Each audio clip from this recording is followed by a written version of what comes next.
welcome back, Generations. I can't wait for you to meet my fiance, Ma says to me. We're in her condo. I'm helping her decide which black dress to wear, the one with short sleeves that she brought at the Lane Bryant outlet store, or the one with the balloon sleeve that she got at Macy's. They both go to the floor. She also insists on wearing a tiara over her frosty gray wig. Did just say fiance, didn't you, Ma? I swear to God, she's blushing like a teenager. Her cheeks look like scoops of chocolate ice cream. You are talking about Grover, I assume. Now, who else would I be talking about? I'm a one-man woman. I thought you said he was your boyfriend. He was, but we evolved into something much deeper. Since when? Since we did, that's when. I'm confused. Since you what? Fell in love. Do I have to spell it out for you? How can you get married at 82, Ma? You know, for you to be so smart, you ask a lot of stupid questions. Exactly. I didn't mean to offend you, Ma. I'm sorry. Let me say this to get it out of the way. You can fall in love at any age, but you have to be willing to give your heart permission to let the love in. I hope you get to feel it again one day. Now zip this dress up. As she sucks her belly in, holds her breath while I pull, I'm also thinking that I hope I feel love again too. I step back. I don't like the puffy sleeves. She looks like a fairy godmother, but she's my mother, so I'm going to keep my mouth shut and let her decide how she wants to look. So where is Grover? He'll be here in a half an hour to drive me over to the center. But you can see it out your window. He's a gentleman. How long have you known Grover, Ma? 52 years? What? Well, where's Grover been hiding all this time? Alaska. He worked on the pipeline and he stayed over there until he got arthritis, and at 76 he retired. Does he have kids? Three. Two are older than you. They're from Bakersfield, and before you ask, his wife died of lung cancer 10 years ago, even though she never smoked. That's been happening a lot, it seems, and he's only 76, I said jokingly. Yes, so that makes me some kind of cougar, right? She cracks up. Did Daddy know him? Of course he did. They were good friends. Really? You didn't fool around on Daddy, did you, Ma? Of course not. Anyway, we're getting married in Reno right after Grover recovers from hip replacement surgery. You are serious then, aren't you? Why wouldn't I be? I don't know how comfortable I am about this. It ain't for you to be comfortable, honey. And then you ain't comfortable about people asking about your love life, so who you think you are? Okay. I'm almost a century old, Georgia, so I don't need your approval. You tell her, Mom. We have a long history and probably a short future, and we're going to make the most of our forever. I admit I'm quite touched by what she just said that I almost want to crumple over. Instead, I say, where does Grover live again? In the building next door. And he's driving over here to pick you up? I've already told you. Some men still understand how important etiquette is to a woman. But why do you have to marry him? I like the other dress better. Would you please unzip this one for me and stop asking all these stupid questions? Can you just answer my question? Because I want to. Mm-hmm. Turns out Estelle already met Grover and approves. Why she never bothered to tell me, I don't know. She also seen her grandmother more than I have in the past 8 months. I'm ashamed of myself for postponing visit after visit, and now it may look as if the only reason I'm here is because it's her birthday. Which is true, and shame on me. I'm acting like she always going to be here. I promise to be a better daughter. Knock, knock. I hear a deep but raspy voice coming through the kitchen window. Princess Tiana is hiding in her bedroom, waiting to make her grand entrance. Let him in, she whispered loudly. This dress is hot. I walk over to the front door, and there stands my mother's future husband. Even with his head partly obscured under his derby, through the peephole I can see that Grover is a good looking, silver haired giant of a man, and he's wearing a tuxedo. He's waving and smiling at me in what looks like a set of beautiful dentures. I open the door, and before I can reach out to shake his hand, he takes off his derby and bends down and gives me a hug. Hello, Miss Georgia. Very nice to finally make your acquaintance. So, is my queen almost ready? I'll be out in a minute, Grover, she yells from around the corner. She must think she's in a movie or something. I must say, I'm enjoying this whole scenario because, in all honesty, my mother has more action in her life than I do. I would like to tell you, Miss Georgia, that your mother is in good hands, and I promise to love and protect her until we float to a higher place, which won't be anytime soon. Until then, let's get this party started. And before I can respond, here comes my mother, living out a much-deserved fantasy in her black Teffa evening gown with the sheer sleeves and her tiara resting gently on top of her wig. Hi, Grover, she said, blushing again. I look at Grover, whose eyes are lit up like he's hit the love jackpot. He walks over, takes her by the hand, kisses it, then gives her a soft kiss on the cheek and says, Ooh, you look so pretty, Earlene. Happy birthday. Your present is in my pocket in case you're wondering. Now, shall we go? My chariot awaits. Isn't he funny? I nod. You need to hurry up and get yourself on over to the center, Georgia. It'll take only you 5 minutes to walk. Grover and I are taking the long way. Okay. Unlike young folks, the elderly show up on time to a party. The place is already full with well over 100 sparkling senior citizens and some middle-agers who must be the children of my mother's friends. Folks who grew up and probably still live in Bakersfield. I couldn't breathe here, which is one reason I fled for the crisp, cool air in the Bay Area. I wave when I spot my daughters and new son-in-law seated at the table that has the number 1 perched on top of a metal rod sticking out through a cluster of black and white balloons, and make my way over. Frankie and Hunter drove down with Estelle, who has given Hunter 4 out of 5 stars and told me they're also staying at a 3-star hotel. Thank God she left the twins at home with a stranger, aka their father, because according to Estelle, Justin been missing in action a lot lately and doesn't seem to like being interrogated. I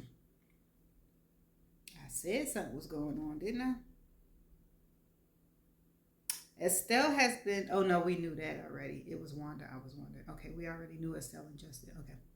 Estelle has even fessed up by telling me she thinks he might be cheating on her.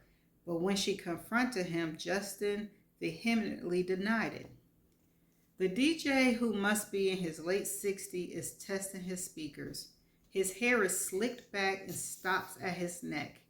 He's wearing a tuxedo.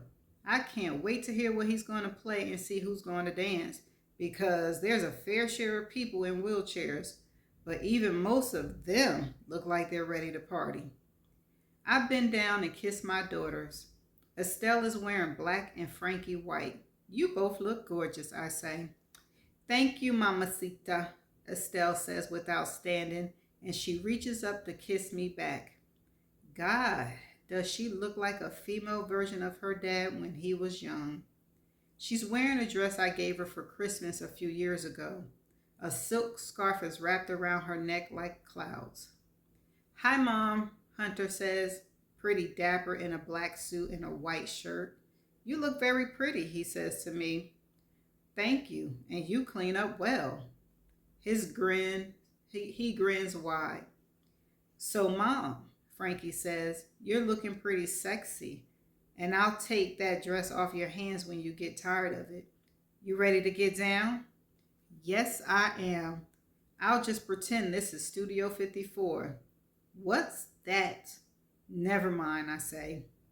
This is sweet, Estelle says, glancing around at all the elderly folks who look like they're thrilled to be all dressed up, ready to drink punch and eat some cake. Grover took care of the catering. There's ham and fried chicken, collard greens, potato salad, cornbread, and not a drop of anything to drink with a percentage symbol on the bottle. Of course, I brought the mac and cheese, I promise, and it's sitting in a deep dish in my mother's fridge with a bow on top of the aluminum foil. Has anybody heard a peep out of Dolly? She should be here by now, do you think? I said to the girls. She's not coming, Estelle says, trying not to laugh. And why not? She's sick. What kind of illness is it this time? I asked. Grandma said she got shingles and hate having to miss the party. Two tall men who are Grover's clone walk over to our table and stop. This is obviously a generational party. Hello, the one who has to be closer in age to me says. He bends down to shake my hand, and all I can think of is that he sure smells good and is not too bad on the eyes, but I stop myself. Hello, we all say to both of them. I'm Grover Jr. This is my son Grover III, he says and smiles. I'm Georgia, and these are my toddlers. Estelle, I say, and she nods, and then I turn. And this is Frankie, who was going to be named after her dad had his name been Frank. And this is my brilliant new son-in-law, Hunter. We're all laughing when in walks the birthday girl and the future groom arm in arm. Isn't she lovely starts playing, and I swear that if Miss Early weren't my mother, I'd be cracking up. But she is my mother, and she does look lovely and happy. Everybody stands up and applauds, but then Mr. Grover releases her and let my mother's waltz out into the middle of the room, under the black and white crepe bouquet hanging from the chandelier, and she waves to everybody, then blows us a kiss like she's on a float in a parade. Grover follows her out to the dance floor, gives her a twirl, and then walks over to their very own table. Those two are something, aren't they? Grover Jr. asks, but he's not really asking. I smile and nod yes, as do the girls. His son isn't feeling any of this and is obvious here out of respect. And a few minutes later, after he excused himself to go to the restroom and comes back with a sudden mood change, he looks like he could stay all night. My mother is surrounded by well-wishers as she comes off the dance floor, and then we sit as our dinner starts being served. Lou Rawls, See You When I Get There comes on. And I apparently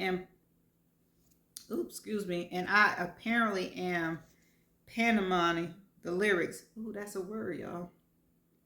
Which is when Grover Jr. blurts out, "You don't remember me, do you?" Should I? He chuckles as my daughter settle into these uncomfortable folding chairs, hoping to hear something juicy. This would make three of us. Hunter's just digging the old school music. Middle school, Mrs. Hill's science class and Mr. O'Connor music. You like dissecting, but you couldn't carry a note. That's funny to everybody, including me. I need more details. I was the only 8th grader on the junior varsity basketball team. I don't want to, but I decided to give him a long, hard look, and all I see is the handsome man he's turned into and the shoulders he must have inherited from his father, not to mention his Barry White baritone. He's not wearing a wedding band, but not to worry, since he's soon going to be my stepbrother. I didn't like basketball back then, I say. What other reason would make you memorable? I kissed you once. Ooh. Everybody's eyes lit up, and his son gives him a high five. My daughters both look at each other, and then at me, and then at Grover, and back at each other. Everybody's wearing a smirk. Hunter's goes to get us all more punch. I have never kissed you in my life because I don't kiss any guys. I didn't kiss any guys until high school. Did you kiss girls before then? His his son blurts out, his eyes now dreamy. His dad places his hand on top of Grover the Third. Watch yourself, son. I didn't mean it in a way it came out, ma'am. I'm sorry. No harm done. And this is when the party starts. We eat dinner, OD on punch. The kids watch these seniors dance to songs by Barry White and Sam Cooke and Al Green and Nancy Wilson and Aretha. And when Gladys Knight, Midnight Train to Georgia comes on, before I can think about shaking my head, Grover Jr. gets up and walks around in my chair and holds out his hand and says, "We have to dance on that song, or how will we ever forgive ourselves? May I?" I get up from my chair to dance with my new brother. We sing the traditional birthday song and clap as Mom blows out the 8 and the 2 and a tiny white candle to grow on. She cries when she opens the scrapbook that I finally had digitized and presses her hands softly on top of them and then pats them.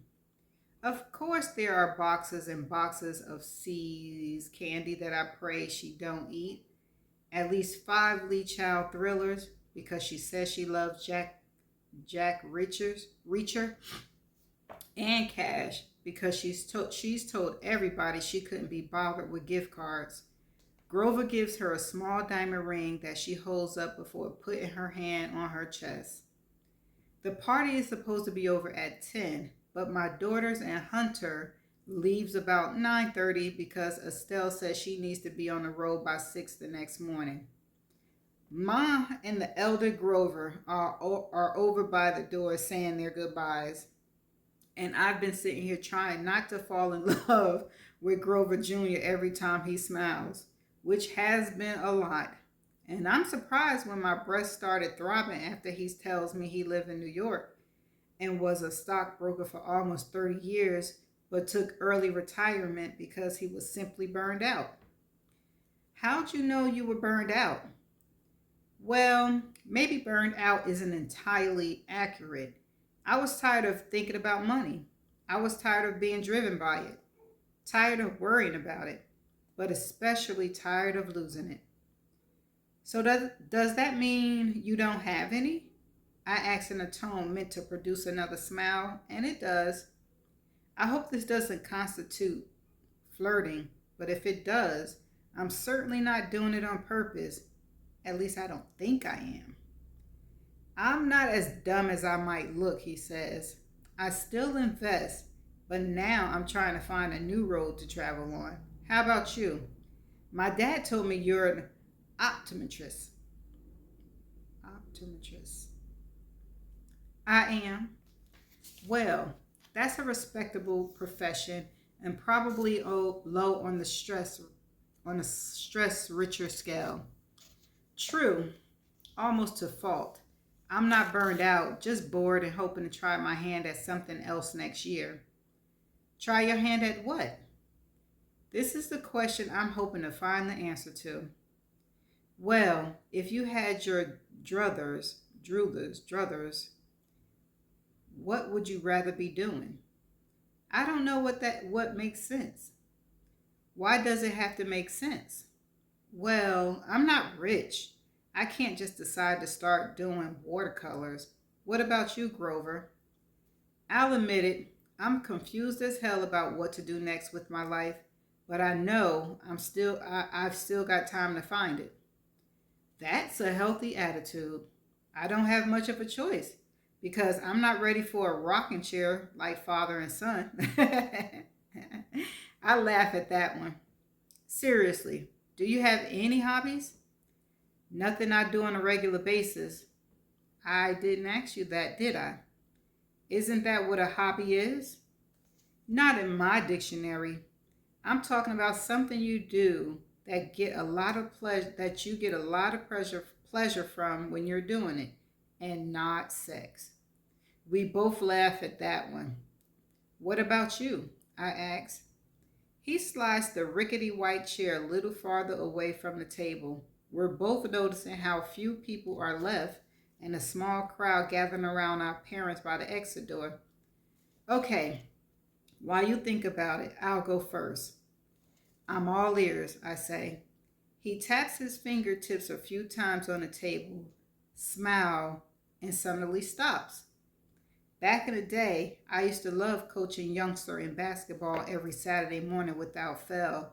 But then I was in a bad car accident and broke my femur and tibia and didn't know if I'd lose my leg. As you can see, I didn't, but I just haven't gotten back to those kids. Why not? I don't know. Too preoccupied with my own problems, and I suppose I just become entirely too damn lackadaisical. Lackadaisical. uh, that's a word. Doesn't sound like it. He waves his hand as if to blow me off. So, think for a minute about something you used to do and wish you could do more if you had the time or took the time that you get a major charge out of it if you didn't have to worry about money. Hmm, who doesn't have to worry about money? Okay, pretend for a moment that you don't. Then it would definitely be painting furniture and making pillows and some kind of decorating. So when was the last time you did any of them? Don't ask. I just asked. Suffice it to say, it's been a while. I've got a lot going on in my life. And this makes you unique. If I had all the time in the world and could do any and all of these things or even discover new things to create, I would. But I can't make a living doing any of them. You don't know that now, do you? Actually, no, I don't. But I'm also in my prime and speeding right on through it. He just shakes his head at that. It sounds like we should both go to one of those places in Santa Fe with Deepak or on one of those eat, pray, love excursions until we find ourselves. I snicker. Are you two going to sit here all night? Ma says when she and the elder Grover comes to the table hand in hand. The party's over if you haven't noticed. Maybe not for everybody, Early. Did you have a good time, son? He nods a yes. Did you remember him, Miss Georgia? His dad asks. No, she did not, Grover Jr. blurts out. Well, if she's anything like her mother, you have to give her a good reason not to forget you. Good night, you two. Good night and happy birthday again, Ma, I say, and I'll see you later. As I stand up to kiss her, she gives me a really look. Right. She gonna be on her honeymoon, child. I'll see you tomorrow, Dad. And our parents walks outside. Are you staying with your father? There's not enough room in his place for two big men. I can't even comment. I stay at the 4 Points. Are you staying with your mom? Nope. I'm at the 4 Points too. Great. You feel like having a drink? Where? There. Isn't there something illegal and unethical and immoral about this? I mean, aren't you about to be my brother or something?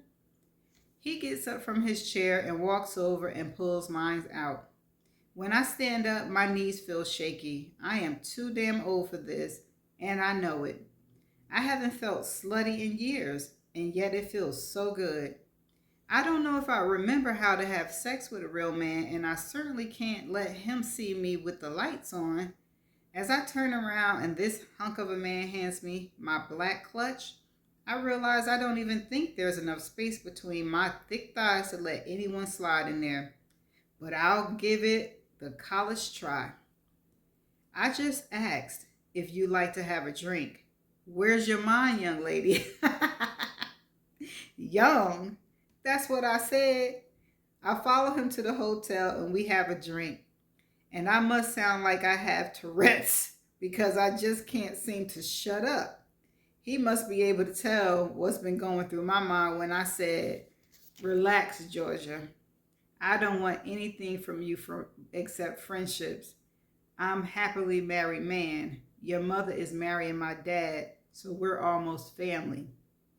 What the fuck? I close up like a clam. But this isn't Grover's fault. How was he supposed to know I'm hard up? I'm a hard up, horny woman who hasn't sat next to a man at a bar in years. I turn down the second drink and tell him that I'm exhausted, but how nice it was meeting my soon to be stepbrother. Same here, he says, walks me to the elevator. So I guess I'll see you at the wedding? I get on the elevator, smile, and wave goodnight. Welcome to the goddamn family, and I push 10. So what do you think about your soon-to-be stepdad? Ma asks as I drink a parting cup of coffee. She's having mac and cheese for breakfast. This is so good, I might have to hide it from Grover. He seems very nice, and I can tell he cares a great deal for you, Ma. Cares? Are you crazy? He loves me, and the feeling is mutual. He makes me tingle. In fact, and please don't laugh, he makes me feel 70. I smile and giggle for her, with her. Well, I just feel much better knowing you're not going to be living alone anymore. What are you talking about? Grover's not moving in here, and I'm certainly not going to be living in his unit. We like visiting each other. Oh, I didn't know. We're close enough.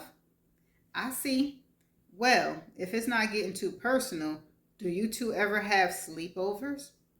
If you're asking if we have sex, the answer is as close to it as we can get. I'm just enjoying the warmth of his body next to mine. I like it when he gives me a kiss. That's all I need. Does that answer your question, Missy? Yes, it does. On another subject, his son was very nice, and I had no idea we were in middle school together. He's a grown man. Too bad he's snagged. We could have made this a double wedding. That would have been fun. Okie dokie, Ma. I'm going to have to get on the highway. What's your hurry? I've got a lot of things to do. Like what? Right then, I realized I didn't have anything pressing at home. I'm just used to saying it. I might go look at houses. You haven't sold yours yet, so what's the hurry? It's been a long time since I've looked at houses, and I figure I might as well get some idea what money can buy. Do you not watch 60 Minutes or read the paper? Don't you know how long you could be sitting in your house, especially in that bracket? Of course I do. Why would you want to buy another stupid house when it's only you? I said I was starting to look, and I might not be by myself by the time I move. Don't tell me you're dating. I've had a few here and there. Stop lying, Georgia. Not only don't you look like you haven't been on a date, but tell me this. When was the last time you had sex, Missy? That's none of your damn business, Mom. How many years? What makes you think it's been years? Because you've got that unsatisfied look, and you've had it about 4 years. I've been counting. Ooh. It hasn't been that long. It's not healthy to go this long without love, Georgia. Well, I can't put a for sale sign on me now, can I? You need to do something about it. I'm trying to. No, you're not. But heck, maybe I'm wrong. Some women forget all about love when they haven't felt it in a long time, and I believe they're called spinsters. Is that what you're aiming for? I shake my head no. Then you need to let somebody know what you want. Come again, Ann Landers. Times have changed. You'll be as gray as me if you sit around waiting for your prince to pick you out of a lineup and sweep you off your feet. Men are stupid, you know, and they can't see for looking. How do you think I snagged your daddy and now Grover? I didn't know you had those kinds of skills. Seriously, Georgia, There is nothing wrong with asking a man out. All he can say is no or that he's not interested. It won't be the end of the world. Men are used to rejection, but it doesn't stop them from asking. Learn from them. She walks over and kisses me on the forehead, then gives me a big hug. Are you going to Michael's wedding? He told you he intended to ask me. He divorced you, not me. Yes, I hope you go. I always liked him, even though I know he hurt you. But you survived because you're strong and smart. You need some joy in your life, Georgia. And you think I'm going to find it at Michael's wedding? If you can be happy for him, that would be a yes. Now get out of here. Grover's taking me to Victoria's Secret. Just kidding. JCPenney is having a sale on everything. And now that I've got all this extra cash, I want to spend some of it. Call me when you get home. Okay, that is the end of the chapter. And it was a cute little chapter. Her mama got her groove on. And I just want to know why Georgia feels some way about her mama getting married unless she's in her feelings about not being in a relationship. And mom, she told her like it is, girl, you look like you need some. What? How you gotta be looking? How you gotta be looking and how you have to be coming off of people to see that, one, you need love and you haven't had any intimacy? I don't know, Georgia. I'm trying to see. Are you snappy? Do you got that kind of face on you? Like, ugh. But anyway, this was a cute chapter. There were, I think, 3 words that I stumbled over that I don't know. So this is the first time that I'm going to have some definition words. So hold on for the definition video. Okay, and I'm back. The first word is spelled Pantomiming. It is a verb. It says gerund or present particular, express or represent, by extravagant or exaggerated mind. And this is how it sounds. Let me make sure my volume is up. Pantomime. Oh, pantomime. So pantomiming. Pantomime. Pantomime. Okay. Ooh, I didn't. Oh, snap. I forgot to fold the page on the second word. Darn it. And I also forgot to fold the page. Oh, here we go. The second word is spelled Lakadaisical.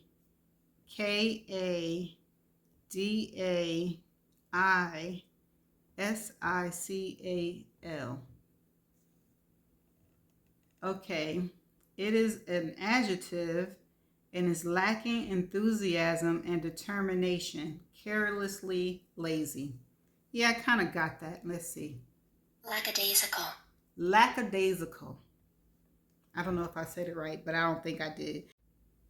Okay, I found a third word. The third word is spelled Druthers. It's a noun and it's a person's preference in a matter. And this is how it's pronounced. Druther. Druther. I think I said that. I'm not sure. Okay, so that's it. I found it, and I'll see you in the next chapter. Bye.